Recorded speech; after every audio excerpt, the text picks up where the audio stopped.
Associate coach Scott King joins us for the Magri Coaches Show. And Scott, boy, what a battle it was here tonight. How was the energy for you guys down at ice level? It was pretty intense, it seemed like. Yeah, I think there was a couple of points in the game where probably the noisiest I've heard this building in a long time.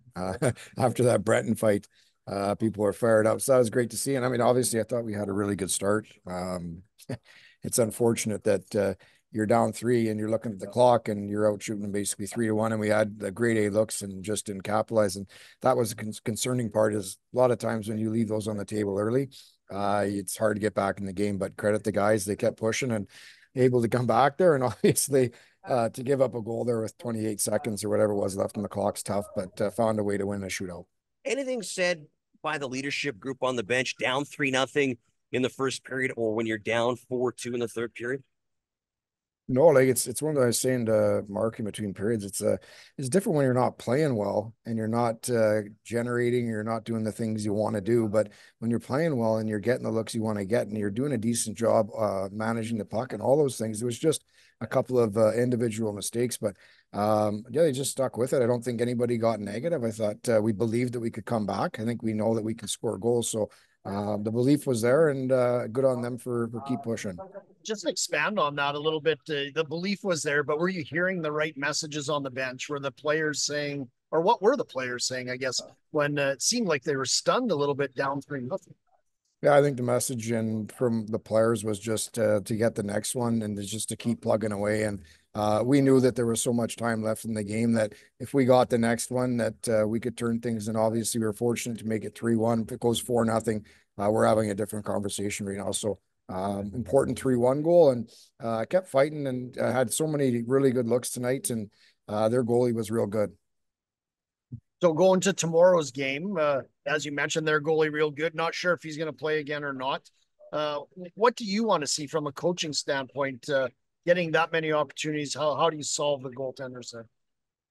I think overthinking. I think tonight we were trying to be a little bit fine, too much with our shots rather than just getting it off in a hurry and forcing him to make a save. I thought there was times where we were trying to be too fine and holding onto the puck for a little bit too long. And again, it comes back to the goals against turnovers and puck management. Those are, it's something that's talked about so much around here, you wouldn't believe it. So need to be a little bit sharper there. When you play teams that can transition like that, if you don't get the puck all the way below their goal line, they're going to come back the other way, and you can see that they've got a lot of good young players in that lineup. They're a fun team to watch. They're going to be real dangerous next year.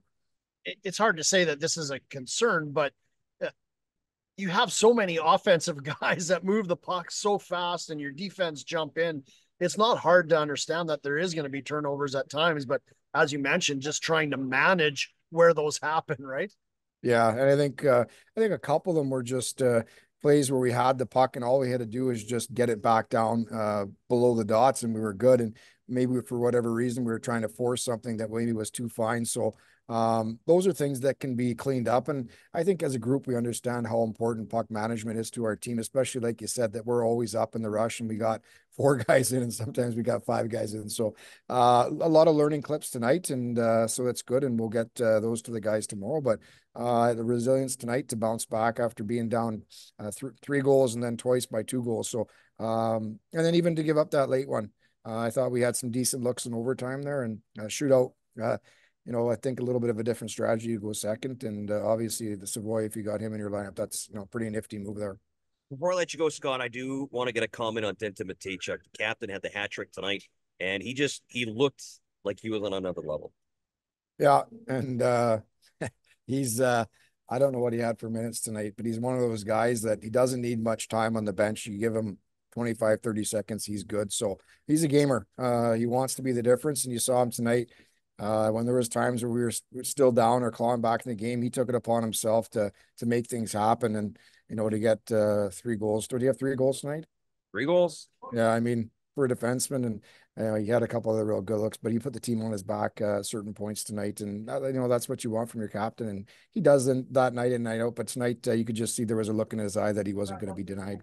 Three great shots, Scott. So I don't think anybody be chiseling any of those goals away from Denton. So Yeah, no sense changing any of those. Magri Coaches Show with Associate Coach Scott King. Appreciate the time. Good luck coming up tomorrow on the rematch in Medicine Hat. yeah. Thanks, guys.